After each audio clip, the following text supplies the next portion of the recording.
ఇవాళ మీరు ఒక్కటే ఆలోచన చేయండి. కొడంగల్ శాసనసభ నియోజకవర్గం ఈరోజు రాష్ట్రం మొత్తం అభివృద్ధి కార్యక్రమాన్ని భుజాల మీద వేసుకొని ఒక పక్కన గోదావరి నది జలాల మీద కట్టిన కాళేశ్వరం కూలిపోయినా ఈసారి దేశం మొత్తం మీద కాళేశ్వరం కూలిన 1,56,00,000 మెట్రిక్ టన్నుల వరి ధాన్యాన్ని పండించి 500 రూపాయల బోనస్ కూడా ఇచ్చి ఇవాళ రైతులను ఆదుకున్నాం. 10 ఏళ్ళైనా పాలమూరు రంగారెడ్డి ఎత్తిపోతల పూర్తి కాలే. 10 ఏళ్ళైనా నారాయణపేట కొడంగల్ ఎత్తిపోతల పథకానికి కనీసం టెంకాయ కొట్టలే. ఇవాళ పాలమూరు ప్రాజెక్టును పూర్తి చేయాలని కొడంగల్ నారాయణపేట ఎత్తిపోతల పథకాన్ని ఈరోజు మనకు నీళ్లు తేవాలని కృష్ణానది జలాలు కొడంగల్కు తీసుకురావాలని మనం కష్టపడుతుంటే కాళ్ళల్లో కట్టెలు పెడుతుండ్రు. మిత్రులారా, మీరు ఆలోచన చేయండి.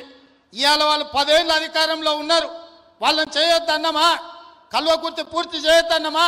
భీమా నెట్టంపాడు కోయిలి సాగర్ ప్రాజెక్టులను, ఆర్టీఎస్ ప్రాజెక్టులను, పాలమూరు రంగారెడ్డి ఎత్తిపోతల ప్రాజెక్టులను మనమేమన్నా వద్దన్నమా?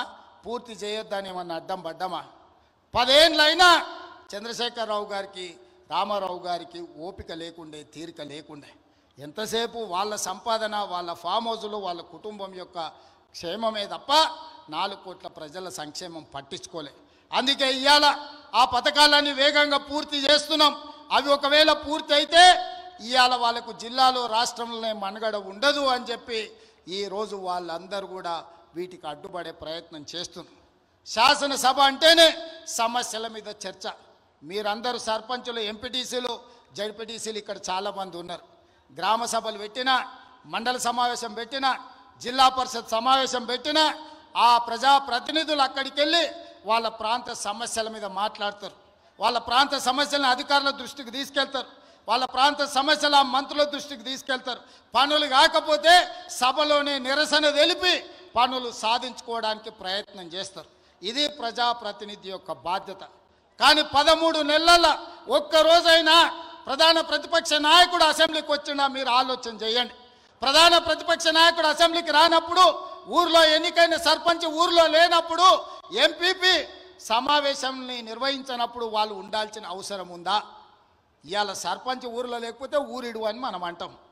మరి ప్రతిపక్ష నాయకుడు సభకు రాకపోతే ఏమనాలో మీరు ఒక్కసారి ఆలోచన చేయండి. ఆయనకు బాధ్యత లేదా? అధికారం ఉంటే అధికారం చెలాయిస్తాడు, అధికారం అడ్డం పెట్టుకొని కొల్లగొడతాడు. ఇది తప్ప ప్రతిపక్ష నాయకుడిగా వారు బాధ్యతలు నిర్వహించరా అని నేను అడుగుతున్నా. బాధ్యత నిర్వహించినప్పుడు వారికి ఆ పదవి ఎందుకు అని చెప్పి నేను ఈ వేదిక మీద నుంచి ప్రశ్నిస్తున్నా. అందుకే ఇవాళ ఆలోచన చేయండి.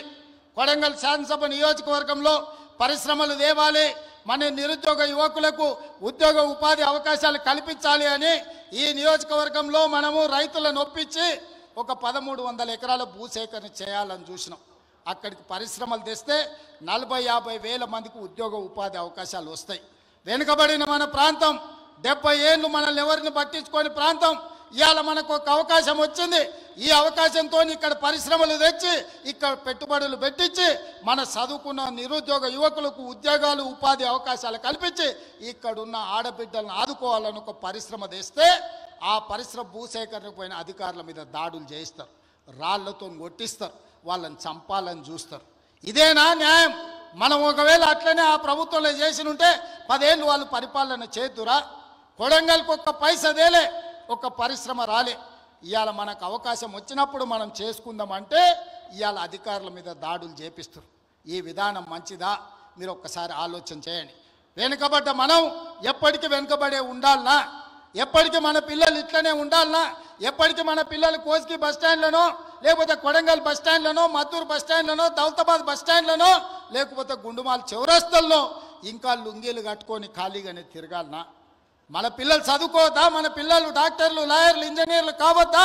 మన పిల్లలు పరిశ్రమలలో పని చేయొద్దా? వాళ్ళ పిల్లలు చదువుకొని ఐఏఎస్లు, ఐపీఎస్లు కావద్దా? మన కొడంగల్కు మెడికల్ కాలేజ్ వద్దా? మన కొడంగల్కి ఇంజనీరింగ్ కాలేజ్ వద్దా? మన కొడంగల్కు పాలిటెక్నిక్ కాలేజ్ వద్దా? మన కొడంగల్కు డిగ్రీ కాలేజ్ వద్దా? ప్రతి మండలానికి జూనియర్ కాలేజ్ వద్దా? మన పిల్లలు చదువుకోవడానికి విద్యాలయాలు కొడంగల్లో ఉండాలనా లేదా ఆలోచన చేయండి. చదువుకోవడానికి మన పిల్లలకు విద్యాలయాలు ఉండాలని, చదువుకున్న మన పిల్లలకు ఉద్యోగ ఉపాధి అవకాశాలు రావాలని ఆ పరిశ్రమలను తీసుకొచ్చే ప్రయత్నం నేను చేస్తుంటే చంద్రశేఖరరావు ఆయన మనుషులు మనకు అడ్డం పడి ఎట్లయినా కొడంగల్ను ముంచాలని ఇవాళ కొడంగల్ అభివృద్ధికి అడ్డం పడుతున్నారు.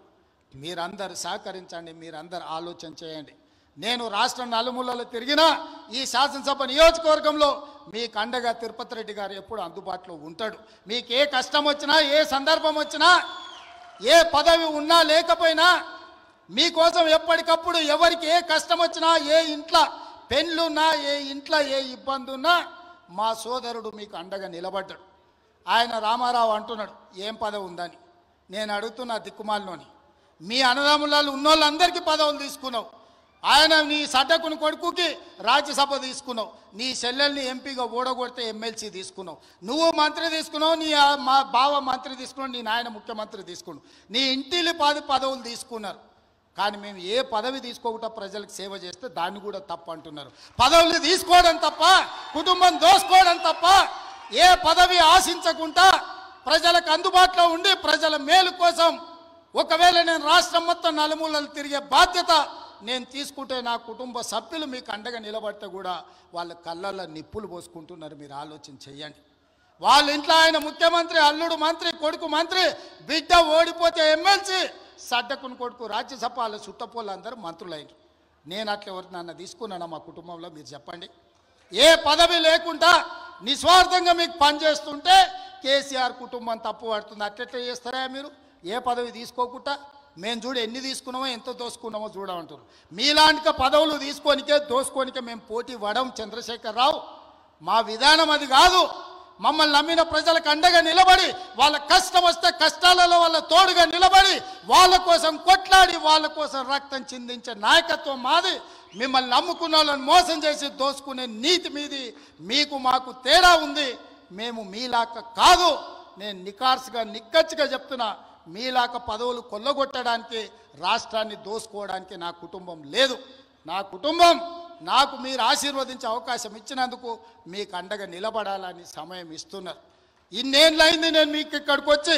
ఈడున్న వాళ్ళందరూ నన్ను వ్యతిరేకించేటోళ్ళు రాజకీయంగా కూడా నియోజకవర్గంలో ఎవరి దగ్గరైనా ₹1 ఎప్పుడైనా ముట్టుకున్నానా మీరు చెప్పండి. చెప్పండి. మీరు వీలైనంత వరకు మేము సాయం చేసినాం. నేను బస్ డిపోకి భూమి ఇచ్చిన, నేను సబ్స్టేషన్లకు భూమి ఇచ్చిన, నేను పాఠశాలలకు భూములు ఇచ్చిన, నేను సొంతంగా కొని ఇవాళ కోస్గిల బస్ డిపోకు ల్యాండ్ ఇచ్చిన ఎన్ని కోట్ల రూపాయల విలువనో ఇవాళ మీరే చెప్పండి. ఇవాళ మన సబ్స్టేషన్లకు భూములు కొనిచ్చినాం.